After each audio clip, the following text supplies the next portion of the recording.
it as people trickle in. What is going on? You are watching and, of course, listening to Tags Live, aka Talk About Gay Sex, the live edition, where we're here every Wednesday night on the Crowdcast platform. I am your host, Steve V. This is episode 737, alongside Cody Maurice Doggett. How the hell you doing, Cody? Hello, darling. I'm doing wonderful on this beautiful Wednesday night. I love it. It's always good to see you. You as well. And I mentioned we are live. We have got a lot to get into tonight. We've got a whole discussion and hot topics and advice. And I'm excited to get into all of it. And we want to hear from some of you that can join us live tonight. So weigh in. Hello, hello. Hello, Diego. Hello, Doug. Just to name a couple people that we're seeing so far. And, you know, we were talking all about post-Valentine's Day on episode 736, and I love to keep the conversation going, but in a new way. Tomorrow, Cody, is my 1 year anniversary with Diego when we initially got married. And I know a lot of people are like, what? Scooby-Doo, because Not me. I thought you got married like a couple months ago. And it's like, we initially got married, for those wondering, February 19th in 2025, and tomorrow's our 1 year anniversary, or when this drops, the 1 year anniversary when you're listening to it. And we are going to be celebrating with you because you were there on that infamous day. I have all the pictures. All the pictures, as well as a few other people. I think we're about to defrost the cake because, you know, that's a thing. Ooh. When what do you do on your 1 year anniversary? Well, hopefully you didn't eat all the cake, which we didn't. And we are pulling it out and going to eat it after a fabulous dinner that we have planned. And we're really excited about it.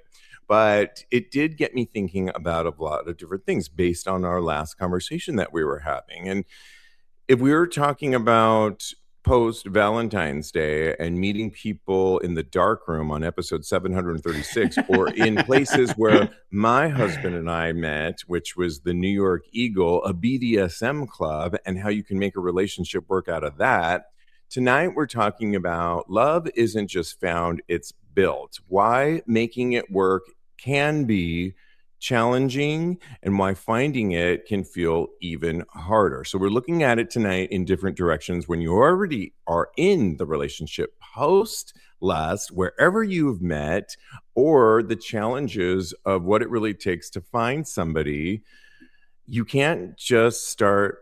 I mean, tomorrow marks 1 year of marriage for myself, but we did say something on this last episode 736, that stuck, where we basically said relationships are work, right? Yeah. Not necessarily hard, but they're work. I remember they're hard work.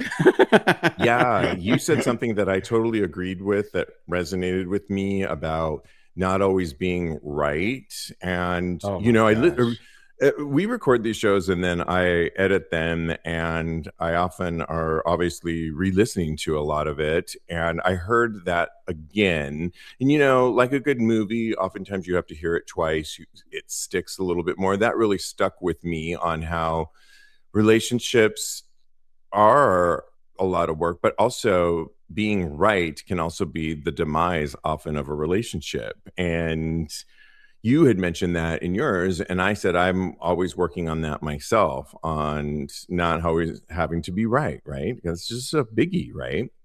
But what we didn't really say enough, and we said it a little bit, was relationships don't stay still. You're constantly evolving together, hopefully. I think was one of the subtle points that we were making on that episode. Or hopefully, you know, or if you're growing apart, you know, quietly, and that's never a good place to be as well. So on tonight's episode, we are focusing a lot on what we just stated, on basically, you know, we're also going to talk about being single too. When Yeah. you're single, it can feel almost impossible just to get someone to text back. Second dates are rare oftentimes, and ghosting can be oh so common. Chemistry often doesn't equal consistency, and people want connection but panic when it gets real. So, with all of that, let's get Yes. into it. Which is a lot. Which, Cody, which is harder, finding love or sustaining it? I mean, it's like a tough question. Yeah. And you know what? For me, when I read that, I thought it was all about like perspective. Because when you are in a relationship, that seems like the hardest thing that you can do. But when you are looking for love, that seems like the hardest thing you can do. So I'm kind of in a unique space where I'm not really looking for love, but I'm looking to date. I'm looking to explore and to, get to know people. But also, I just got out of something. Well, not just, but I've recently become single, and part of me, if I'm being completely honest, still wants to try and make that work, if that makes sense. So I'm in the perspective to where I'm willing to do the things in order for and make the compromises for the relationship to work, but also I am being realistic and looking at other people and seeing if there could potentially be something there. So this is like perfect for me because I can see both areas of this very like it with a unique lens. Yeah, I mean, I agree with you. I think both of them can be hard and challenging. How many times do we give advice on this show of people trying to find love, how to connect with people? That was is the whole purpose of an app I started at the beginning of this year, Connect and Confidence. And with so much, like we mentioned before, ghosting and not hearing back from people, or long distance relationships and so on and so forth, I think it's really hard to actually find a love. But then, equally so, you find a love. I mean, my husband and I were just talking, and tomorrow will be a really good day to just kind of reflect on the year that we had, which was so much. We pulled Mhm. into 1 year, and along with living together as well. Yeah, And that in and of itself is an adjustment for sure. yeah, and and even planning the marriage and all, and we had a lot of people come our way that gave us such a million, like, beautiful things to help them, to the beautiful ceremony and wedding day that we ultimately had, which was a huge party.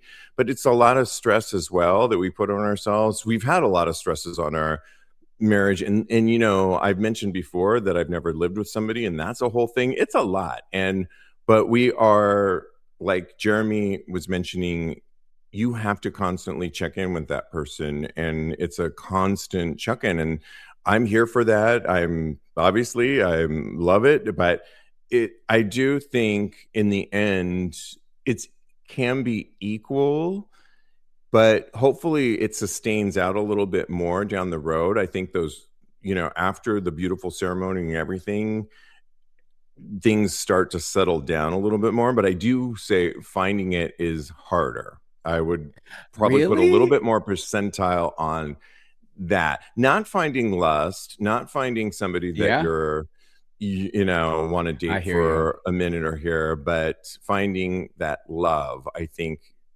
actually is maybe a little bit more percentile than sustaining it. I would argue, and but we want to hear from you and hear what you guys are saying. And some of you are live. Oh, we've got somebody with your My last name in the chat. my aunt's in here. Hi, Aunt I Betty. How you love doing? that. Maybe weigh Yeah. in on that question. What's harder, She's finding been married love for a long time. or sustaining it? I want to hear. Oh, we got Yeah, somebody in the family. I like I know. that. She's very wise. I've gotten a lot of good advice from her, so I welcome her comments. Okay. Well, if relationships feel so hard, what makes relationships hard after the honeymoon phase? Well, I can vouch for that one. I think, after the honeymoon phase, after the marriage, you're living together, you're looking at finances together, you're merging. For us, we live in a basically 1-bedroom apartment. So we've been, combining our things, although we just did a whole structure of, I'm not really good at organizing. He is. So that's been He's so helping good. really You need to come to my house. well. Yeah. Other questions. What did we not anticipate about long-term partnership? What did I not anticipate? I would really, I think that you really do have to be communicating all the time. Mm-hmm. I mean, that's Yeah. my one advice, I think, at least early on as well. I feel, because it's when we did so much so early in a compact moment, and my goodness, why wouldn't we think that we would be bombarded with so many things, stimuli coming at us, and still running our own program, our own lives? Yeah, that's been a whole situation. Yeah, so I hear that and I love that.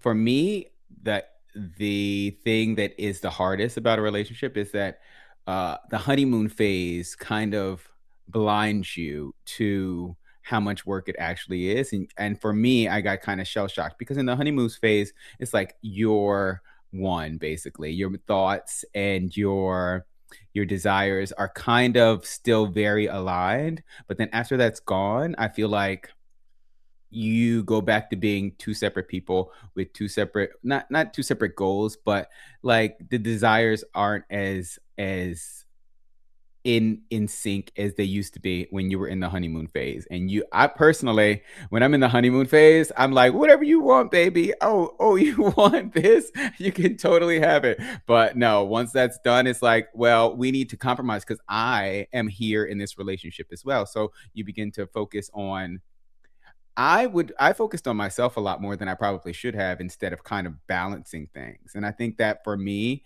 is what I learned in my last relationship about how to move forward. It's about both of us coming to a common ground instead of, and I think that's also because I did give so much in the beginning, uh, to where I got a little resentful of the fact that I was giving so much. And when it was really my mind telling me, my desires are telling me to give all of these things away. So yeah, that's my spin on it.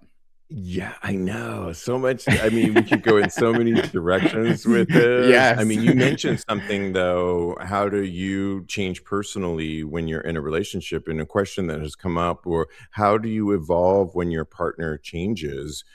I would say we're all changing, and that's where that communication, sharing, hopefully you move into a state where wherever you were at when you met, either with your life, that your partner shares your goals too, your Yeah. individual goals as well.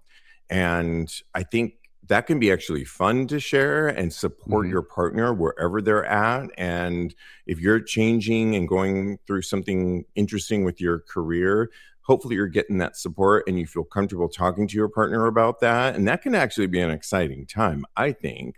Oh, definitely. I really think that the most important thing when it comes to having evolving into different people, which everybody has to do. So I feel like you have to be open and honest about your journey and where you're going and where you want to go. And I feel like that really helps people grow together instead of growing apart. Really being invested in someone's journey automatically once allows you to grow in the same direction. So I really think that that's communication, and you've mentioned it several times before, but I think that like it's really important in this situation. It's important in all aspects of a relationship, but right here is how you still can grow together, in my personal opinion.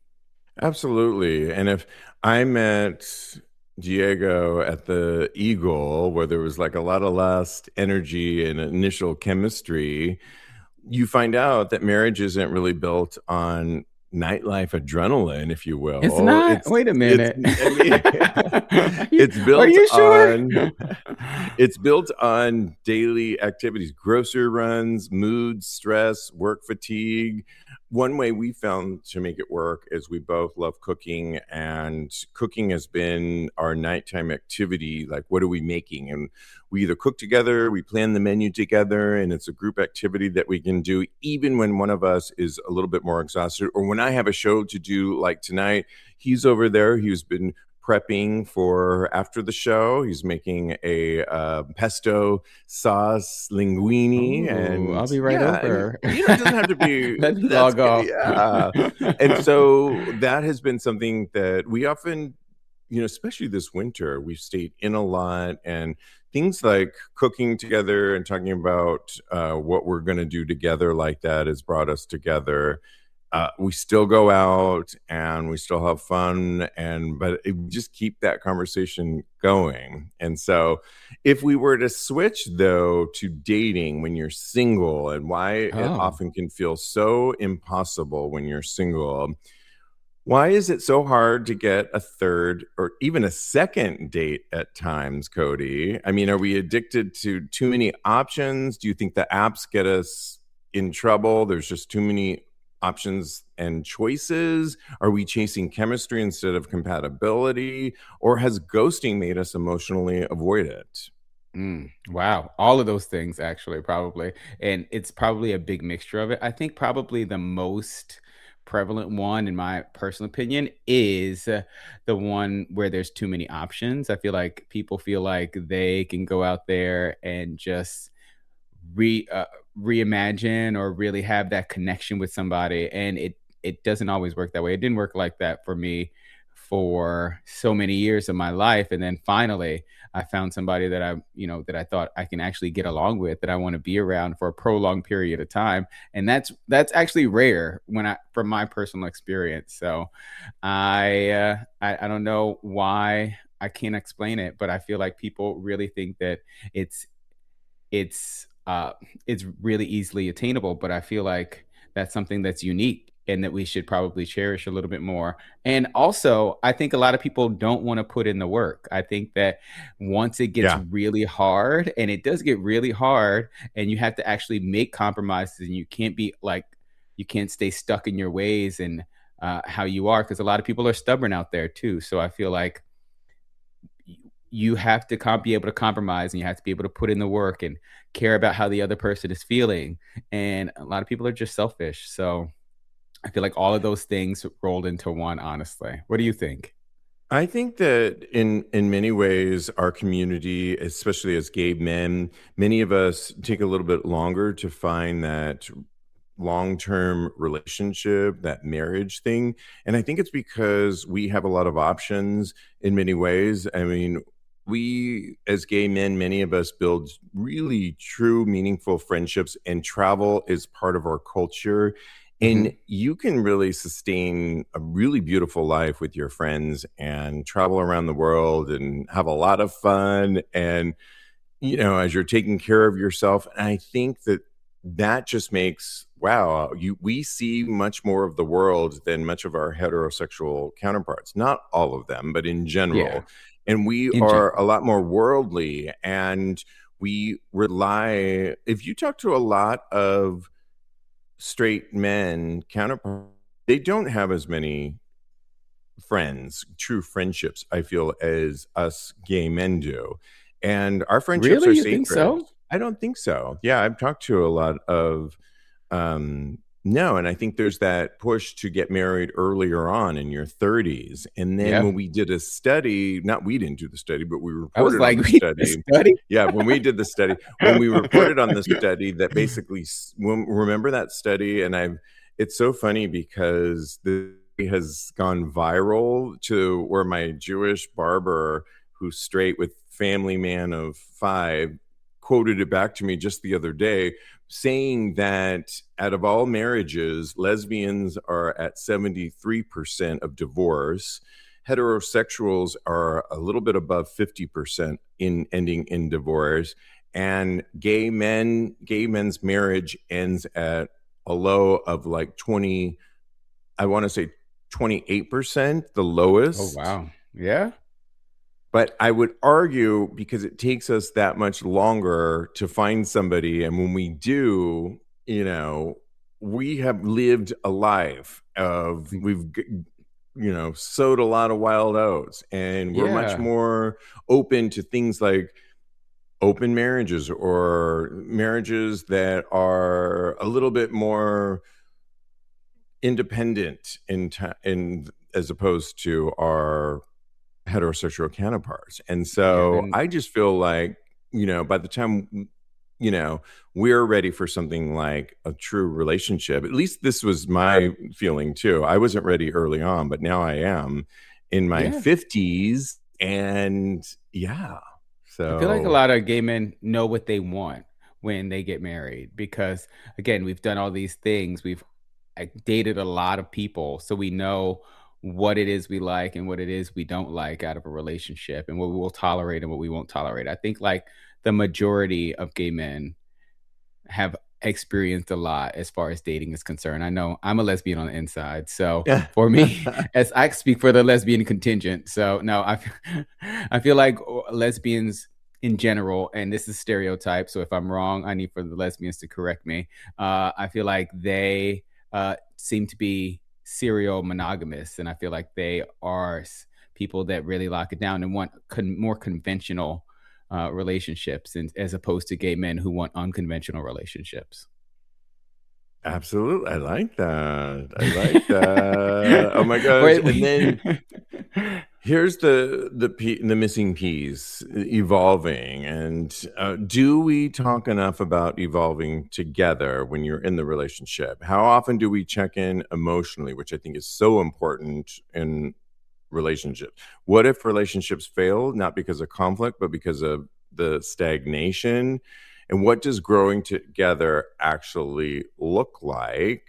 What I've learned in 1 year is that we we're more solidly based on our day-to-day actions and just like what's ahead of us, but we often share goals together Mhm, that are exciting, and something like we're talking about years down the road, things that we want to kind of do together, whether it's a business project mhm. or where we want to live, because child, we can't always live here in New York City. And so and it's Wait, are exciting. you announcing a move on Not now, Not but now, okay. All right, don't stress me yeah, out on this podcast on in this today, all right? climate, In you this get climate, it. in this economy, Yeah, I don't in this know. economy, yeah. And so those are things that I think are sustainable, that keep the relationship, moving forward. And like you were saying, and I said too, not having to be right and checking in with your partner and figuring out what's not working, but really hearing each other. And I think are big takeaways. I mean, it's something that we kind of recalibrate together all the time and check in. And I think it's really impactful right now because of it's this 1 year anniversary, right? We had so much coming our way, but we've handled it. We made it. You're Yeah, coming to celebrate the 1 year I anniversary. am, And and y'all are strong, yeah. and I love to see it. And if I could close with, because you were saying in our meeting that you didn't agree with, I proposed a bunch of topics for you, but are you looking for Mhm. fireworks or foundation, Cody? Both. Why can't we All have both? right. I'm a greedy bitch. I'm sorry. I'm looking for fireworks and foundation. I need you to be able to build a house and set it on fire at the same time. So yeah, sorry. Sorry, not sorry.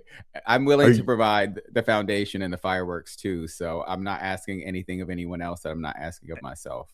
And I think they both can exist as well too. I Yeah. mean, we're in our sex lives, we are finding it, and but you have to work on that too. I mean, Oh because that can yeah, change yeah. Well, the too. fireworks come easy to me. The foundation is the hard part. Yeah, yeah. But I'm working on it. I'm, writing my What about songs. the single people that are always, grass is always greener, always looking for, the ones that ghost us when we're in that dating? Are they scared of committing? And how do we handle those when people really are putting themselves out there often and not they just get ghosted and you never get an answer? How do you answer for that?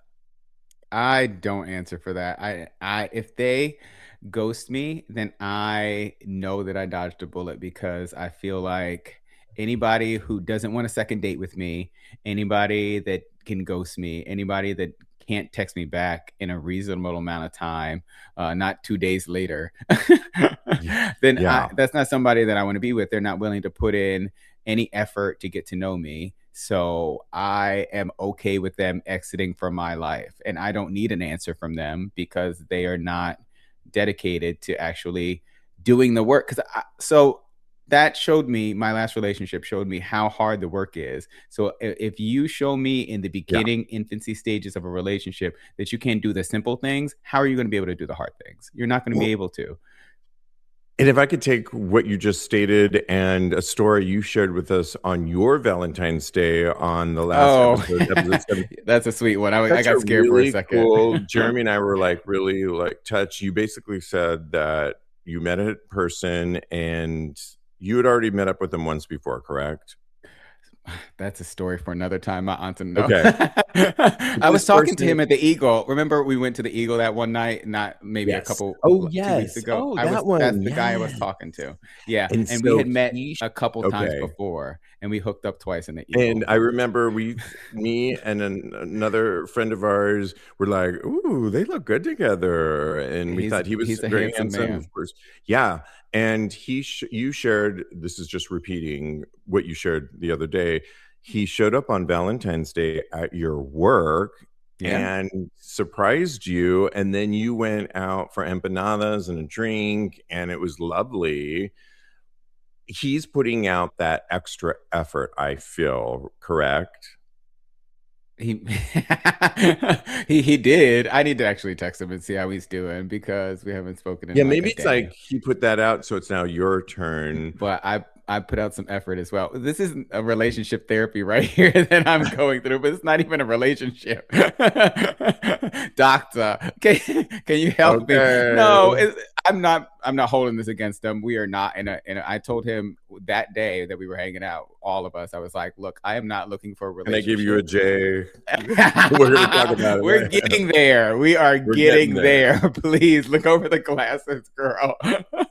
That is everything. I cannot wait to talk about that. You'll know Okay, what you we're got me talking really about in 2 excited. seconds. And if I could just end on this conversation, thank you for indulging me because it is tomorrow, or when you're listening to this, my 1-year wedding anniversary, the initial time that we got married, Diego and I, and it's been an amazing year. And I think everybody that has really been supporting us, and I'm so excited for, I feel like we put on so much on that first year and we made it.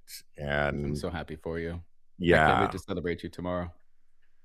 I'm really excited for it and what's to come. So yeah, let us know where you weigh in on this. And you can always continue the conversation on our tags Patreon community.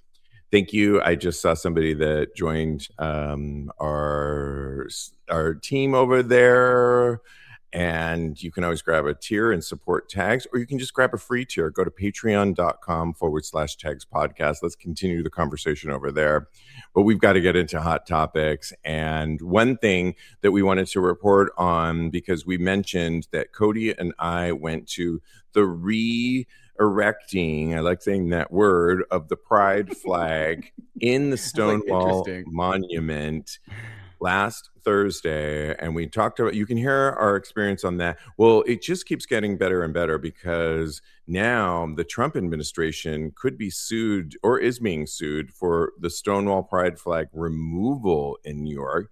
And we mentioned before that there is new legislation that will try and keep it up at the Stonewall National Monument where it should actually be since 1969, but that actually now they're suing the administration because, as you mentioned on the last episode, other flags. So the whole reason, just to give you a little play by play, is that the administration has made it a whole thing where the only flag that can be up in national monuments, federal national monuments like the Stonewall, which they control in Washington, are the American flags. But why, as you mentioned, are other flags being erected and being kept up? One of which is you mentioned it before, right, Cody? The Confederate flag. And you know what? I'm so glad I said it, because I knew it, because those rednecks would be up in arms. They would be marching the streets for their Confederate flag to be up. So I knew that that was something that didn't occur, and they're just targeting us. So yeah, I'm sorry, continue. No, thank you. And you were so right on. The lawsuit filed by a group of LGBTQ plus advocates at a Greenwich Village community group said the federal government claimed the Department of the Interior rules bar the flying of anything but the U.S. flag and in national parks. Quote, in fact, the opposite is true. The policies the government say require removing the pride flag expressly permit National Park Service to fly other flags that provide historical context to national monuments, which is precisely what the NPS's official pride flag did at Stonewall for many years, the lawsuit says. And it was just filed in the U.S. District Court in Manhattan a day after a federal judge in Philadelphia ordered the National Park Service to restore an exhibit at Independence National Historic Park that contained information about 9 slaves who lived with President George Washington in the official president's residence in Philadelphia in the 1790s. So it's a whole thing where, like, I thought you you were were going to say saying, President Trump about the slaves. I was like, oh my no. God. I just Sorry. love that. Don't mess Made me with giggle. us. Don't mess with us, because we will carry this on and you won't We win. know all about litigation, honey. We know about litigation. Yeah. Well, we don't. We'll consult our LGBTQ plus lawyers that do. We And call it yeah, we're Annalise not. Keating, honey. Okay. She always wins. Absolutely. Okay. Well, I don't know if any of you watched America's Next Top Model back in the day, but there is a brand new documentary, America's Next Top Model, the documentary, which it's a 3-part series. I just watched the whole thing. It is so good, especially if you watched it back in the day, which was the early 2000s. Of course, Tyra Banks was at the helm of it, but we're talking about Jay Manuel. We're talking about Miss J. We're talking about Nigel Barker. And what happened to that show? Did it occur at a time, Cody, where this was just kind of what we were seeing? Was it breakthrough at the time to get models a chance at an opportunity? And was it breakthrough? Perhaps it was. What did they ultimately put these models through, these challenges that went way too far? And what about the internal back scene dynamics that occurred between the people that I just mentioned? What did you take away from this as a viewer of America's Next Top Model? And what are your thoughts? It's number So 1 on much. Netflix, by the way. It has to be. It's number 1 in my house. I literally sat down. I was like, I'm just gonna watch one. I'm gonna see what this is all about. 3 hours later, and lots of tears. It was amazing. I thought that it was everything. I learned so much about like the behind the scenes. Tyra is insane, but she had a great idea in Yeah. order to uh, get more models of color out there into the industry, more plus size models out there in the industry. She really broke down a lot of doors and a lot of barriers. Now, was it all 100% above board as far as like the things that we know now? I absolutely not. Watching it again, it's very cringeworthy because I did try and watch it, and Oh, yeah, no. so many things raised red flags in me that I know now that I did not know back then. And I know there's a lot of pushback as far as like having Tyra take accountability. And I think she should. I think she owes a lot of those girls apologies, personal apologies. She doesn't owe us anything because it was a different time. I feel like we as a society have grown and we understand things from a different purview now. So I think that as long as both parties understand that it was a different time then and it's a different time now, we can meet somewhere in the middle as far as finding forgiveness for Tyra, and she can keep her hot ice cream because I don't want it. Yeah, I mean, I had a lot of thoughts on this. For one, there was a huge popular show that I may have mentioned on this show before. If you were from California, you knew about it. It was produced by Macy's, and it was called Macy's Passport, and it was a huge HIV prevention fashion show that was in San Francisco and LA. And my dear friend produced it and directed it for Macy's, and I went to it. My sister and I produced this. We got a behind the scenes series that we produced on YouTube for Macy. Like we had to we called Behind the Runway. Oh, And it wow. was before Fun. Tyra's show, and we were doing this thing called Behind the Runway. And we pitched it to my friend, who ultimately pitched it to his bosses at Macy's, and it got Oh, greenlit. wow. And we were Nice. doing a lot of giving a look at what it took to be a model, what it took to also put this show on, which was a huge HIV benefit. And we're talking about raising hundreds of thousands of dollars. At the helm was Elizabeth Taylor and Sharon Stone, and it had celebrities because it was all based in California, and it was not a small thing by any means. And it was one of the largest Sounds runway fabulous. fashion shows with celebrities and models. And we pitched this. So we tried to give this behind the scenes look at it. And it was super fun when we had our video production company. And but we were also careful on what we put out, and it was nowhere on the realm of what this ultimately came about. I agree with you that what Tyra really was putting forth early on, and I commend her, and she really does. You really learn about how it all came about in the first. There's three parts of this. The first one, and I'm rooting for her, and it's really amazing, and because she was giving a different look and giving people the opportunity. The takeaways that I did is I think she came up with a great idea. I think, like you said, it was a different time period when things like Survivor and cutthroat types of reality TV really pushed their contestants to go Hmm. that extra mile that put them at odds with their own lives. And I just think it was the time. This wouldn't fly today. Yeah.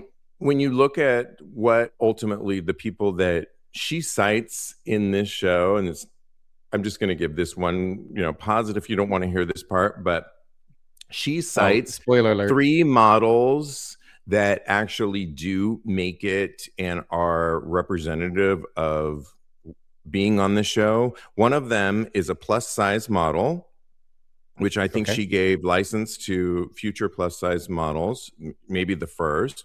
Another one was a woman that had a skin condition, Mm. and I've seen her out, and she's African American, but I don't know the skin condition, but it's like she has two-toned skin tone. You know the model I'm talking I about, do. Winnie right? Harlow, and it's I have to Google it.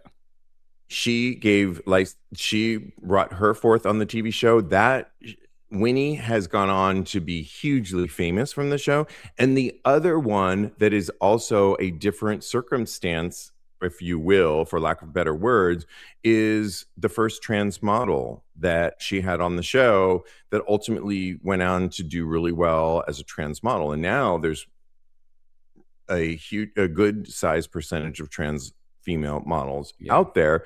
And so those were her three examples. None of them were, if you just wanted to be a model, the ones that did try and go for model contracts were told that, these photos are unusable because they're too over the top and we can't use too much makeup. And it just, and we could go on with a lot of the other things. The one thing, there's a last spoiler alert, but I won't give it away, is Miss J. But Miss Miss J. J, Justice for Miss J. yeah, And yeah, Shandy. Yeah. That was heartbreaking. That was heartbreaking. yeah. But It's really she's good. still iconic. Even if I will say, in terms, if you like those really tight, well produced docushows of a period in time of our recent pop culture history, I'm citing another show that looked at Abercrombie and Fitch. Jeremy and I talk about that Mm. the controversies that came. It's a look at, I love it because I studied sociology in school. And when you can look at a period in time in recent past histories and look at what was going on, it's just a reminder like, yeah, what was I doing in that period? And even if you didn't watch the show, I didn't shop at Abercrombie at all, but I knew what was going on, kind of. And this just gave a insider look at it. And they're really well produced in ways where I don't know that you come away going, one person is evil. In Abercrombie, you sort of do in the CEO sense. I was just But thinking that. in this one, I don't know that you come away thinking Tyra's like, the devil. She has her part in it, but you look at it's a little complicated, I feel, but she's not great, and everybody calls her out on it. But everybody has their part in it. Yeah. I was just thinking that. I was like, it's more clear cut for the Abercrombie guys that they were trying to victimize these people. But for Tyra, I don't really get that sense. So I don't know. Maybe she's more of a charismatic, likable character or person. She doesn't come across looking great. But she does not look good. That's for sure. And so, yeah, but well worth it. Even if you haven't watched the series, it's kind of well produced, right, Cody? Oh yeah, it was so juicy. I'm telling you, I got addicted. The first 5 minutes, I was in. I was totally, yeah. You'll find that time to make it in your schedule. We had to produce this show today, and I was like, oh no, I'm getting oh no, it's Tyra time. Yeah, because Diego can't stand. Let me get my smiles on. What, he wasn't here? No, he doesn't watch any of that stuff and doesn't care. And I'm like, that's fine. And yeah. So, all right, we've got to move on because we've mentioned Jeffree Star on this show. Jeffree Star, makeup artist, correct, drag queen. Is she? Been in the news for racist comments and all kinds of things against ICE and so forth, right? But recently did a video with Drake Vaughn. Okay, who's Drake Vaughn? Drake Vaughn is an adult performer. And they did this on Twitter recently. So we've got Drake Vaughn, who is kind of a twink adult performer, if you will. And then we've got Jeffree Star, a beauty mogul, if you will, with kind of a history of being somewhat racist and it looks like had a lot of things. They did a video together that really suggested that they were going to be working together sexually. And did they do this for likes? And what are you thinking about this? And yeah, what's your thoughts? In the immortal words of Valerie Cherish, I don't want to see that. Okay? I don't want to see that. Jeffree Star, Drake Vaughn is fine. He's like kind of cute, but a word of wisdom for him: if you lay down with dogs, you're gonna wake up with fleas. That's one thing is for sure. And Jeffree Star got him all over him. So please don't do it. Don't trade places what I've been through, as they say in The Color Purple. But I don't want to see that. I'm not interested in seeing Jeffree Star have sex. It's the fact that no, thank you. That's all I have to say. No, thank you. Please keep it to yourself. You can record it, put it in your VCR, and watch it whenever you can. But don't release it to the public. I don't want to see that. The one thing they say about Drake Vaughn's porn, if you haven't seen him, he's been known for testing the limits. Recently, he announced his infamous 1,000 bottoms versus 1 top challenge, which had most of the internet rolling their eyes because he's in a room with 15 guys, and it's like 1,000 bottoms versus 1 top, and he's of course the top. And yeah, people were like, whatever, dude. Yeah, have fun. And then my favorite thing about this article that we pulled it from Instinct magazine, somebody saying, maybe the man was attractive enough. I might be able to ignore the fact that the other model was Star, but Drake Vaughn is not that model. He's got a butter face, and Star is not someone I'd ever want to see naked in the first place. And That was meaner than what I Butterface. said. At least I didn't say Drake Vaughn had a butterface. He's all right. He's not my speed, but I mean, to each their What does own. butterface mean? It's not anything good, obviously, It but I kind of means it understood means what they meant it's a hot immediately. body, butterface. Mm. He's got a hot body, but his face is not cute. Oh my goodness. Okay. Let's move on because recently an ex-Grindr employee has been revealing all the tea when everything started to change. It all had to do when Grindr went public, according to this person, which Grindr's 2022 IPO went public, and many of the apps reported 15 million monthly users believe Grindr's downfall coincides with its rival on the New York Stock Exchange.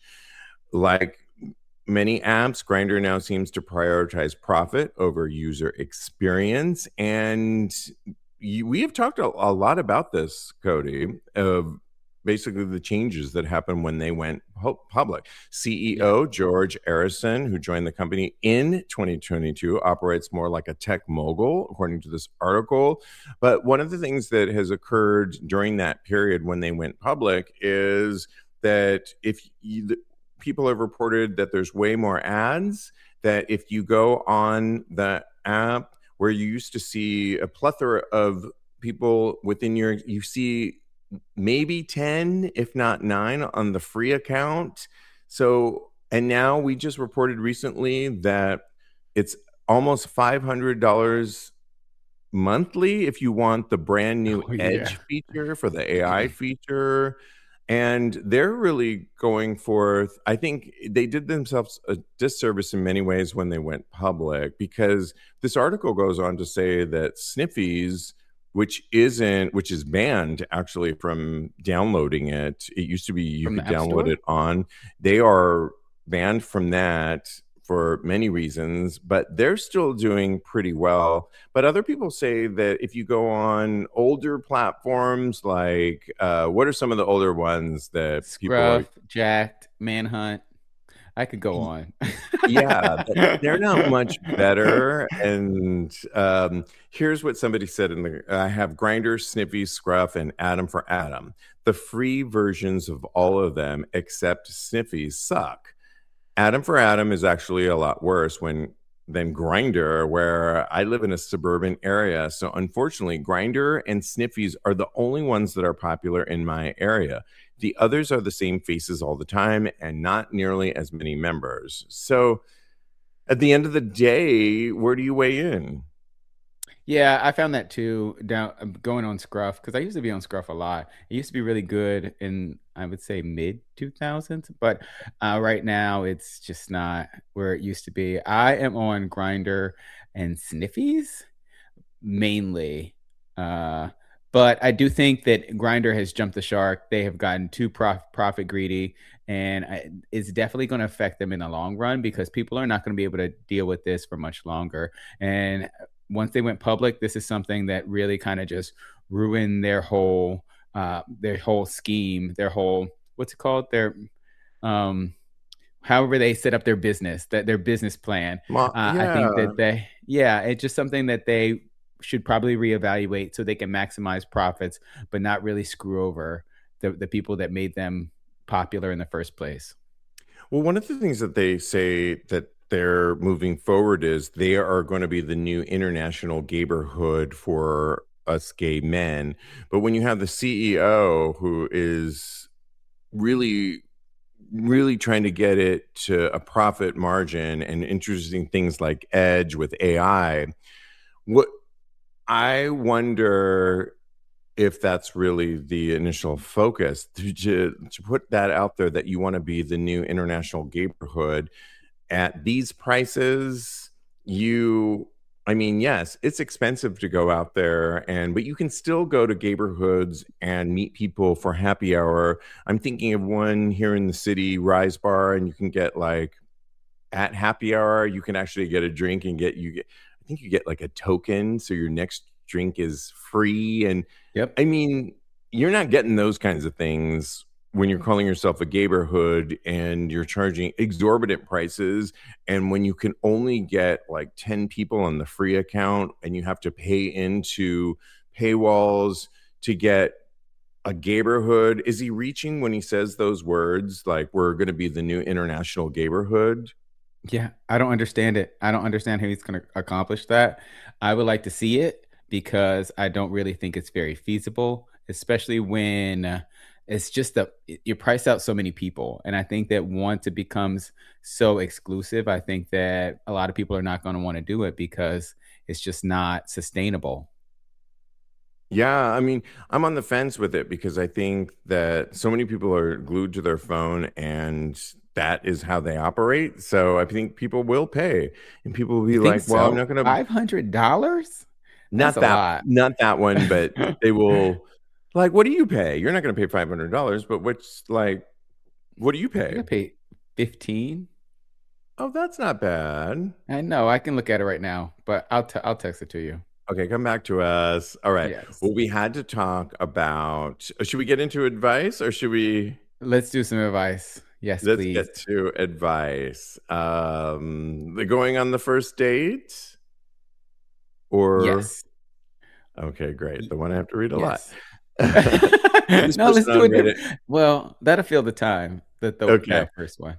This person wrote on a Reddit thread, going on a first date hookup in years and not sure how to interpret interactions so far. Okay, Cody, you're looking it up how much you're paying on. Yes, I'm gonna Okay, start good. listening In the now. meantime, so I have been single for a long time, they wrote. I've been on dating apps for about a year. This is all what we're talking about with no success at all. Finally, I find a guy in his mid 20s willing to meet up and take it slow. His words, we're both not into random hookups. He said he can't host, but was eager to meet up with me at my place right away. But here's the first potential red flag. He asked if I could help pay for gas money since he lives 45 minutes away. I dodged the question and said I was busy during the weekdays, but could meet up on the weekend, and asked him if he had any other selfies and asked if he wanted me to pick him up. He kept dodging my selfie question until finally sending me one of those iPhone live photos where he kind of moved around a little bit. Ooh. So I guess it can't be a fake dude matches his pics on Grindr and it's a live photo. Anyway, oh, I get it. Okay. Yeah. Now I understood that. Anyway, he eventually said he didn't want me to pick him up and said he could meet me at my place. I found a middle ground. I'm paying for a hotel room using a credit and status. Cody, when he talked about like the moving around, I thought, oh, is that like a filter, like to make yourself look a little blurry and glowy? Yeah. But it Season was 1 to prove filter. that he's a real person. I'm so old school. He's a farm hand. So I guess needing some gas money is understandable, although odd. He agreed to talking on the phone before our meetup this weekend, but even though he was available for a meetup, immediately told me he said no to talking on the phone now. This person says, okay, that's fine. He's busy now, I guess. So I paid $1.50 to look his phone number up in a people finder. I'm in central Ohio, but his number comes back to a random dude in Chicago with an active address from, okay, no, you're No. not. He writes, am I tripping? Is this kind of red flag? Absolutely. No, no, Yeah. No, no, no. no, When no. Molly, you somebody in danger, tells girl. when somebody lives in a different place in where you live, in other words, they're not across town, as we like to say here in the city, or on a train ride away. You are going, just turn on Hulu or any of Netflix and go down that rabbit hole of catfishing. There's a plenty of those. I love those. That's my Saturday thing that I like to watch. When people no, no, chances are they could be in Nigeria and no. And There might be a especially prince there though, so I don't know. absolutely, I say absolutely not. Abort, abort, abort. Abort. Yes, I agree with you 100%. Listen to Please your do not instincts. engage. And when you have to say, is this a red flag? Is this a red flag? It's like, yes, girl, it's many red flags. Like All of the red flags. I you don't want know. the Are you pride flag, not a red flag. Yeah, I wanted to do this one because it's just so people get scammed like this all the time. And it's just really disheartening that people want to take advantage of other people like this. But we all need to be vigilant and we need to all be aware. If something doesn't feel right, like you said, we don't need to be doing it. As soon as this person was like, I need gas money, nobody should be asking you for money to go on a first date. No, absolutely not. We should not Or even a be. hookup. It's Yeah, ew. definitely not a hookup. Are you kidding? I'm not paying nobody to Because hook up with them. the whole thing, I mean, just to be really real, it's like, okay, so to be super real is if you have no money but you need sex, I mean, you could go to cruising areas and get that or you can go on an app and Oh, nobody should be, you can walk somewhere in the and get your park. dick sucked. And so when someone starts asking you money for that thing, also red flag alert too, what is this gonna, I mean, you shouldn't be paying for, I mean, no offense, in the past I have paid for a not suitable for work person for their services. I'm using Oh, air quotes in the past. services. He was Yeah, paying for but services. I knew what I was paying for, and I think that's Yeah, fine. And totally. more, yeah, and I enjoyed it, and it was what it was. He's now in jail. The person that I we talk about him a lot on this show, but we're gonna stop. But yeah, I Girl, I was mean, yeah, expecting you to say that. not for anything that we did, but No, we for were his not own actions. involved. I don't even know the man. I see him from a distance one I am time, just from a maybe twice. distance. Yeah. I do not know this man. Yeah, red flags all around. Don't do it. Don't send money to Nigeria to the prince. Put No, money in we're good. keeping our pride flag afloat at the Stonewall Yes. Monument where it should be. My And goodness. I don't know. I feel like we should leave it on that note because I think before so we get too. into more trouble. It went Oh my, to a bunch of places I wasn't expecting. that's what we Hey, do. it is what it is. It goes where it goes, right?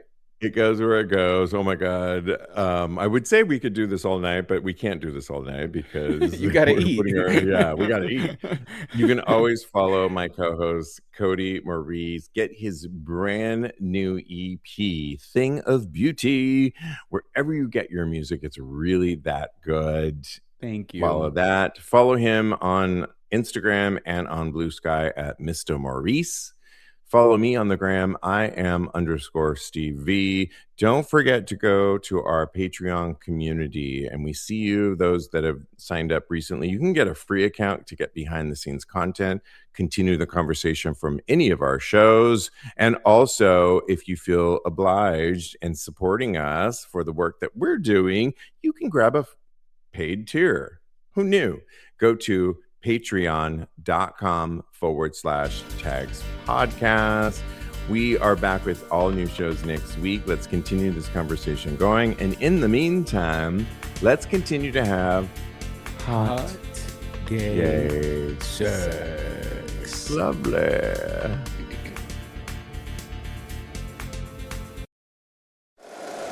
If you like the show, please take a moment to rate, review, and subscribe. It really does help the show to grow. Thank you for listening.